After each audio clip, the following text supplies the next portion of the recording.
All right, so today I'm going to be reacting to how America got so good at buying shit. And that's just to show how much shit people buy in America. Like, it's crazy. And they would get themselves poor because of it. And like how spending shit or like looking like you got money is like a trend. Like, yeah, like you guys know what I'm talking about. How people would try to buy like Gucci and these brands, but they don't care how much money they have as long as they could seem like they got money or they got motion. Like it's like a trend, and it's dumb as fuck. Americans are the best consumers on the planet, and it's really not even close. The runner-up is China, and they spend less than a third of what we do in any given year, even though they have almost 5 times as many people. It might not Damn, always feel like it, but by global standards, we are incredibly rich. China got that many people? We love buying shit, and we aren't afraid of going into debt to keep doing it. More of our economy depends on the consumption of goods and services than basically any other major country in the world. But this has to have a limit, right? As a direct result of our own insatiable desire to consume, our household savings rates are now the lowest they have ever been, and high-risk, high-interest consumer lending has surpassed $1 trillion.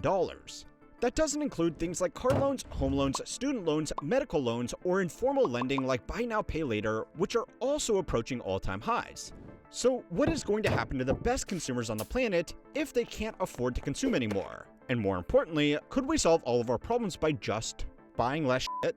The ocean of debt is getting deeper, but there are indications that some are doing a better job treading water. Americans taking on more auto loan debt than ever before. It's probably because they're just rejoicing in the fact that they can get a car again. Holy bejeez, I don't know if I can do this, but I need the car. Amazon, Target, and Walmart are already offering discounts to consumers. Don't make enough money to meet the minimum cost of living in New York City, and nearly 80% of households are considered housing burden, which means more than 30% of household income is going towards rent. According to data from the World Bank, America is responsible for about a third of all consumer spending worldwide, even though we only represent 4% of the global population. According to the same report, consumer spending is now 69% of our total economy. For comparison, in the second largest consumer market in the world, China, consumption only accounts for 30.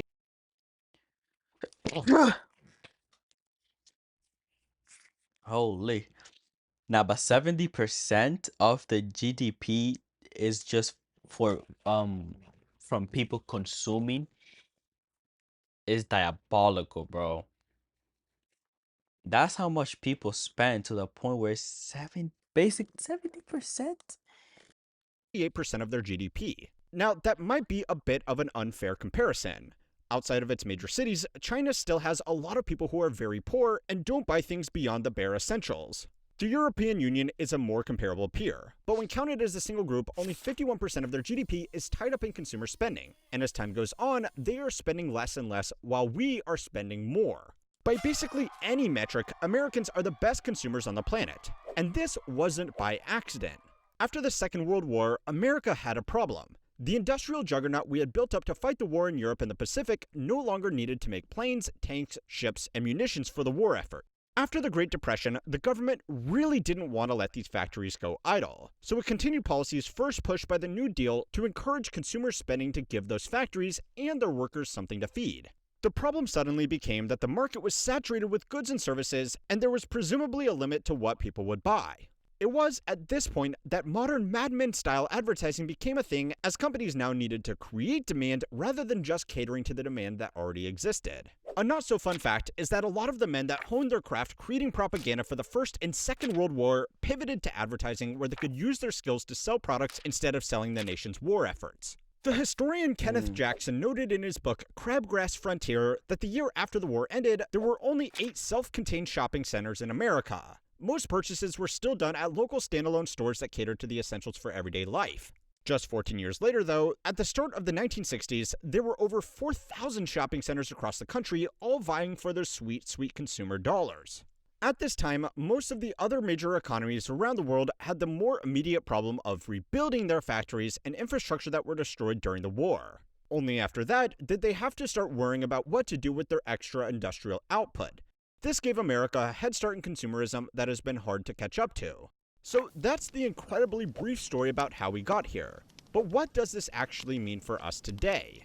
Apart from creating a general culture of consumerism, the undermining of personal financial stability, corporate consolidation, resource depletion, and waste generation, there are three less obvious but more immediate problems that consumer-first economic policies have created.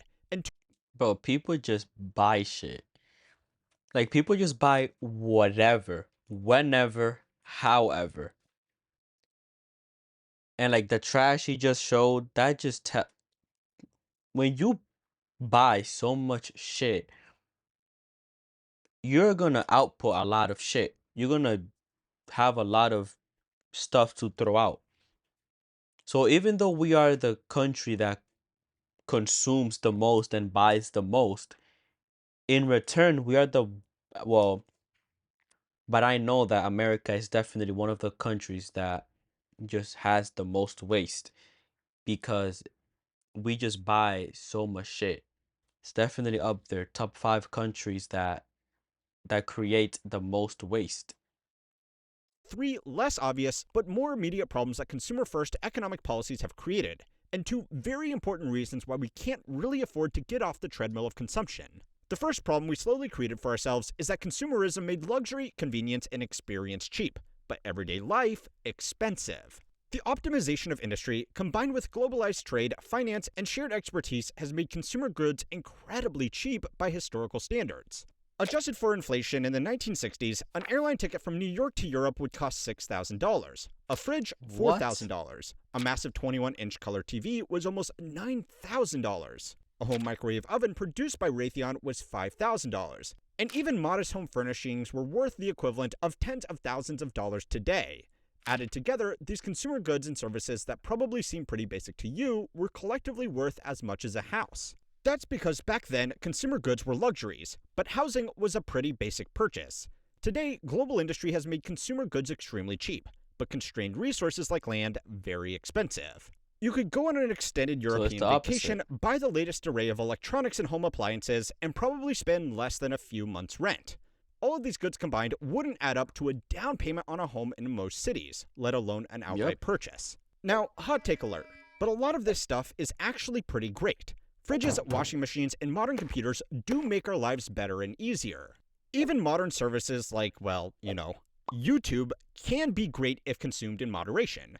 And I am not just saying that because I am a dirty, stinking, hypocritical creator.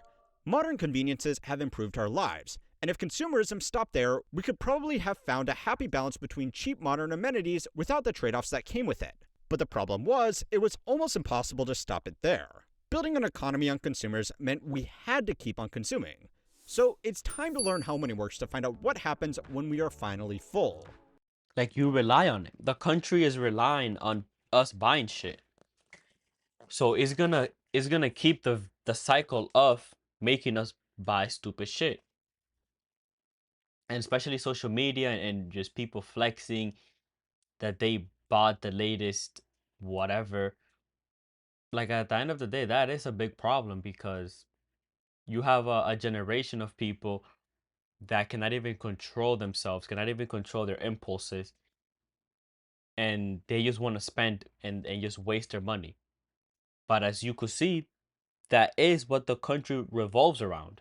So it's kind of like it was on purpose. Like, it was not a mistake. They slowly but surely built on that, and now you have a bunch of people just buying stupid shit. It's the easy and trendy thing to write off consumerism as just a generically bad thing. So as much as I would love to make an easy video about how consuming modern goods and services is everything wrong with the world, there is a little bit more to it than that. A lot of things we consume genuinely increase our standard of living and quality of life. Somewhere between you leaving society behind to live off the land and taking out a buy now pay later loan for a Temu order is some happy medium of spending on consumer goods and services. Economists call this simple idea the law of diminishing marginal utility, where as consumption increases, the additional satisfaction or utility gained from each additional unit consumed falls. Normal humans just call it not overdoing things. And the strongest evidence to support the idea that we are overdoing things is that consumption is actually surprisingly equitable. According to data prepared by the U.S. Bureau of Labor Statistics, the lowest quintile households spent approximately $1.37 trillion on personal consumption in 2022. The top 20% of households, on the other hand, spent just over $6 trillion. This still means that the wealthiest households are spending more than 4 times as much on consumer goods and services as the poorest households. But that's still relatively equal considering that the top 20% of households earn more than 14 times as much. So, what does this tell us? It shows that for most people, there is a basic level of consumption that is needed to live a normal life. And especially here in America, there are certain expenses that are really hard to avoid. According to the report, the biggest cost for most people was, unsurprisingly, housing. Housing can't be mass-produced in a factory on the other side of the world like most consumer goods, so it's become really expensive. We have already covered that problem. Transport was the other major cost for most households, as in most parts of the country, you need a car to get around, and for low-income households, that is a serious financial commitment. This can also be traced back to the consumer boom of post-war America as lobbying from the automobile industry to build car-friendly cities. And the mass adoption of remote single-family suburban developments meant that most of America was built around the car. The few East Coast cities that are either walkable or have reliable public transportation are unrealistically expensive for low-income households in other ways. So without a lot of sacrifices, most people are forced into owning a car. Personal spending on healthcare is also a uniquely American budget item. Like, you are forced to have, like, having a car is insanely beneficial to the point where it's just a no-brainer to have one. Like, you just have to have one. The people that are in the lower income side, they cannot, like he said, they cannot afford it. But you kind of have to, like, it's I don't know. That pushes up our numbers without really delivering results any different from those godless freedom-hating Europeans. Either way, it's easy to blame consumerism on consumers, but a lot of these expenses are extremely hard to avoid, even if people don't have the money to pay for it. According to the same report, this consumption of the bare essentials meant that the bottom 20% of households were spending $727 more than they made after tax every year. Now, you might be wondering, how can a household spend more money than it makes every single year? The answer is debt, of course, but also the people in the bottom 20% change every year. If someone loses their job and it takes them a while to get work again, they may end up in the bottom 20% temporarily until they find a new job and jump back up to whatever income bracket they were in before. This means that they will go through their savings or rack up debt to keep themselves functioning, but they should be able to recover once they are back on their feet. An inconvenient side effect of this consumer-driven debt is that people in debt also make for better, more motivated workers because they need to work or else. Studies by the National Institute of Health found that workers with high levels of debt were less likely to change jobs, more likely to work unpaid overtime, and less likely to make demands for better pay and benefits. Now, even if you are responsible with your borrowing, it can be really hard to maintain modern living standards as more of what we consume transitions to being subscription-based. Even if you do save diligently for purchases, sometimes it's not even possible to pay upfront anymore. So you need That's a another regular thing. income to Everything is a subscription. Everything is a service. Every app now, every app these days now have a subscription model where the free version is just mid. Like, it's literally just fucking mid. It sucks. And sometimes they don't even have a free version. You just have to pay. And that's just crazy now. Now that I'm looking back at it, that is crazy. How everything is a subscription, everything is a server, like, you have to pay for everything now. And the free version has a bunch of ads, or it just makes your experience worse. So they, like, force you to pay. They force you to consume, they force you to buy stuff because they just make the product so fucking mid. make sure you can cover next month's round of automated deductions from your bank account, whether it can be from American Express, Netflix, Hulu, Afterpay, your student loans, car loans, AT&T, Adobe Creative Cloud, Microsoft Game Pass, Peloton, or if you are a true power consumer, all of them at once.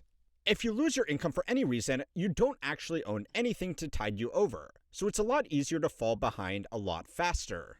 Now, the bad news is that as jobs become less secure, regular layoffs become the corporate norm, and work becomes less formal, most people are going to experience this fun little financial roller coaster at some point in their life career.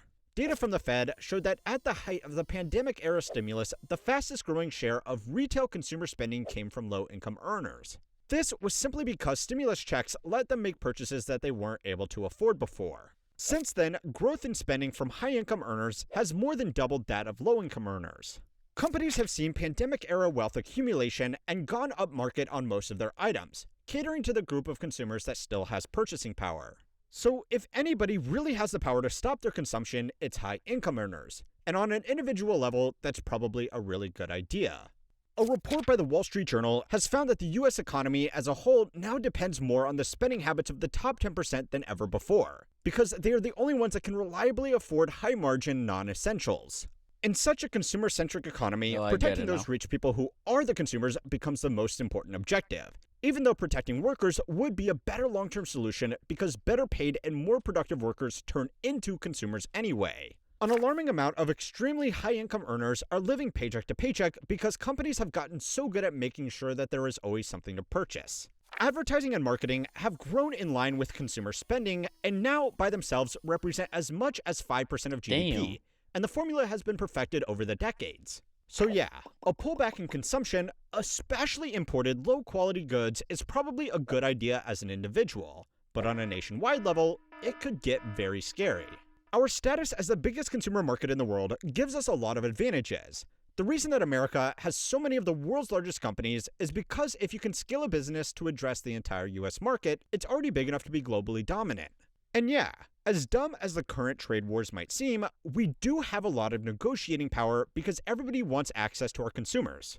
The American economy has been growing much faster than most countries in Europe, and even now most countries in Asia, but more of that than ever is just fueled by consumer spending of increasingly expensive goods and services. It doesn't help that a lot of this spending has been fueled by debt in some variety. Consumers are also fickle beings. Basing so much of our economy on highly indebted consumption means that if people get scared all at once about even the possibility of a recession and decide to be a little bit more careful with their money, that will cause a recession. Eventually, debt can only get us so far, and to be reliable consumers, we need reliable incomes.